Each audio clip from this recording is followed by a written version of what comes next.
C'est bon. Très bien. Évangile de Jésus-Christ selon saint Luc. En ce temps-là, Jésus disait : « Lequel d'entre vous, quand son serviteur aura labouré ou gardé les bêtes, lui dira à son retour des champs : Viens vite prendre place à table ? Ne lui dira-t-il pas plutôt : Prépare-moi à dîner, mets-toi en tenue pour me servir, le temps que je mange et boive, ensuite tu mangeras et boiras à ton tour ? Va-t-il être reconnaissant envers ce serviteur d'avoir exécuté ses ordres ? De même, vous aussi, quand vous aurez exécuté tout ce qui vous a été ordonné, dites : nous sommes de simples serviteurs, nous n'avons fait que notre devoir. Cette belle parabole porte un autre titre, celui du serviteur inutile. Et comme cela pouvait engager une ambiguïté, on a préféré traduire par simple serviteur. Le contexte, c'est cette polémique qui oppose Jésus aux pharisiens et aux scribes. Les pharisiens, s'enorgueillissant facilement de la rigueur de leur vie religieuse, ils sont pauvres en général, et les scribes plutôt de leur science biblique, qui fait d'eux des gens respectueux, on les appelle aussi des docteurs de la loi. Il ne faut pas caricaturer, car tous les pharisiens n'étaient pas dignes de recevoir ces reproches, car on sait que Jésus a été proche d'eux, que les premiers chrétiens issus du judaïsme étaient souvent aussi issus des pharisiens, et je crois que nous avons été un petit peu victimes dans la liturgie qui a été utilisée avant Vatican II, de l'usage abondant de l'évangile de saint Matthieu qui est volontiers polémique contre les pharisiens. Ceci étant dit, il va de soi que c'est beaucoup plus un esprit que Jésus condamne que les personnes. Et cet esprit, c'est justement celui qui s'oppose à la foi pure et simple des pauvres. On sait que saint Luc accorde beaucoup d'importance à la pauvreté effective, ceux qui n'ont qu'en Dieu leur seul espoir. Foi pure et naïve, opposée à la recherche par certains pharisiens d'obtenir les mérites que leur vaut leur vie et qu'ils pensent exemplaire.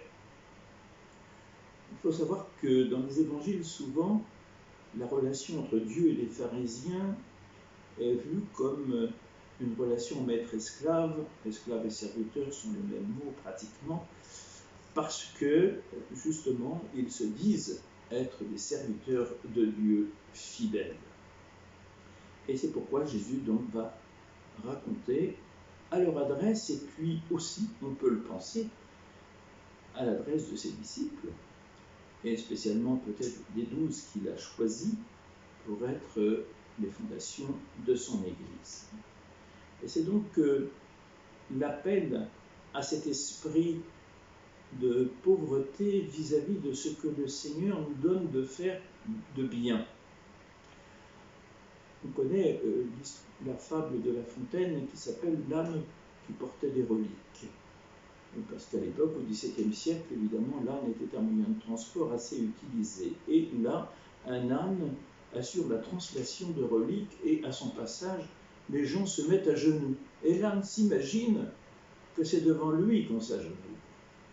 C'est peut-être cette attitude que justement Jésus pointe, qu'il dénonce dans ceux qui voudraient aligner leur mérite en face de Dieu, alors qu'ils sont bien incapables d'aller jusqu'au bout du service qu'ils demandent.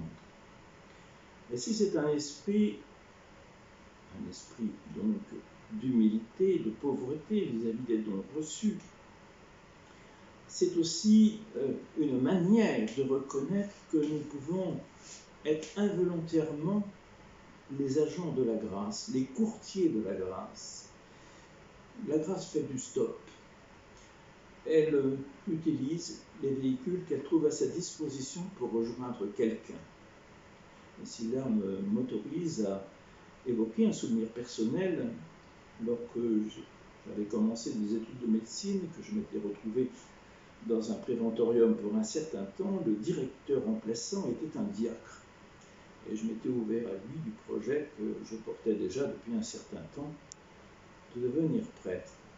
Il m'avait glissé sous la porte de la chambre un petit papier après notre entretien où, sous le mot d'interrogatif, il me posait des questions essentielles qui pour moi ont été décisives.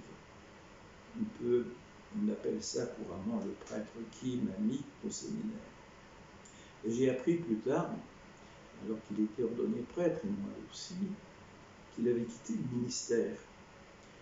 Et c'est là où on découvre que l'on peut être l'agent de la grâce, le porteur de la grâce, alors même que l'on peut avoir des infidélités dans sa vie. Il n'y a donc pas de quoi s'enorgueillir de ce qui peut être de bon dans ce que nous faisons, dans ce que nous disons. C'est vrai pour le clergé, sans doute, mais c'est vrai aussi pour tous les chrétiens, tous disciples du Christ. Et je crois qu'en définitive, l'esprit qui nous est demandé, c'est celui qu'exprime sainte Bernadette Soubirous lorsque rentrée dans la congrégation de la Charité de Nevers, elle a été en proie à une attitude à la fois de mépris et en même temps de curiosité malsaine par rapport au miracle dont elle avait été l'objet, et qu'elle a dit « Je suis comme le balai, quand on a fini de s'en servir, on le met derrière la porte du placard. »